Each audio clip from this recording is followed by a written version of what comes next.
Bismillahirrahmanirrahim. Assalamualaikum warahmatullahi wabarakatuh. Salam guru penggerak, tergerak, bergerak, menggerakkan. Baik, di sini saya akan membawakan koneksi antar materi, kesimpulan, dan refleksi dari modul 1.1. Tugas ini dibuat oleh saya sendiri, yaitu Susanur Akidah, calon guru penggerak angkatan 10 dari Kabupaten Sukabumi. Yang pertama yang akan saya simpulkan yaitu dari pengertian pendidikan dan pengajaran. Yang pertama adalah pengajaran. Pengajaran adalah proses pendidikan dalam memberikan ilmu dan kecakapan hidup anak secara lahir dan batin. Itu adalah definisi pengajaran menurut Ki Hajar Dewantara. Adapun pendidikan pada hakikatnya adalah menuntun terhadap segala kekuatan kodrat yang dimiliki seorang anak agar ia mencapai keselamatan setinggi-tingginya baik sebagai manusia maupun sebagai anggota masyarakat. Jadi itu adalah pendidikan menurut Ki Hajar Dewantara. Terdapat korelasi antara pendidikan dan pengajaran. Ya, pengajaran adalah bagian dari pendidikan.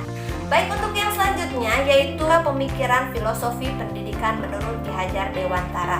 Yang pertama, menurut Ki Hajar Dewantara ada dua kodrat. Yang pertama adalah kodrat alam dan yang kedua adalah kodrat zaman. Yang selanjutnya, relevansi pemikiran Ki Hajar Dewantara. Yang pertama, pendidikan tidak boleh statis atau hanya diam di tempat.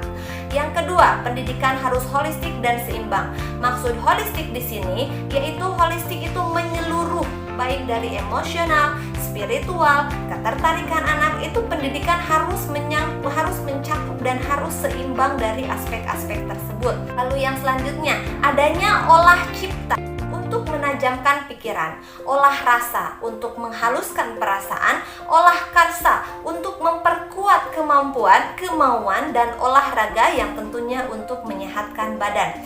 Dan yang paling penting, perubahan yang sangat diharapkan oleh Ki Hajar Dewantara itu adalah berubahnya budi pekerti yang dimiliki oleh seorang anak yang mencakup cipta, rasa, dan karsa.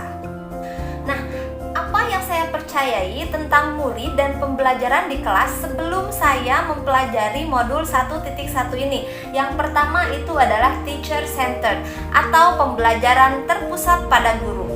Lalu yang selanjutnya yaitu pembelajaran terfokus pada ketercapaian materi dan KKM, atau saya masih mementingkan hanya kognitifnya saja. Lalu saya masih percaya guru kurang memahami atau tidak begitu mementingkan karakteristik dari anak, dan anak hanya diibaratkan kertas kosong yang terserah bagaimana guru bentuk, yang penting anak harus seperti ini. Nah, setelah itu belajar harus di dalam kelas tanpa mementingkan apakah siswa senang, jenuh, dan lain sebagainya. Ya, namun setelah saya mempelajari modul 1.1 ini, saya benar-benar menyadari bahwa yang pertama, guru bukan satu-satunya sumber belajar.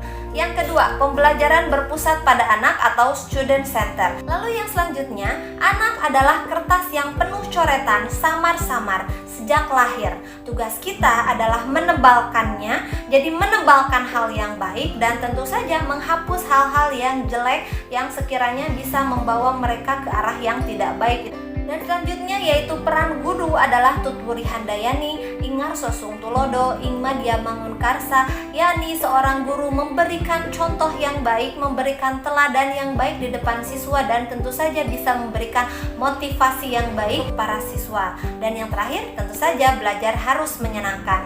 Dan yang paling penting, kognitif bukan yang terpenting, bukan yang hal yang paling utama. Yang paling utama adalah harus diselaraskan dengan budi pekerti anak.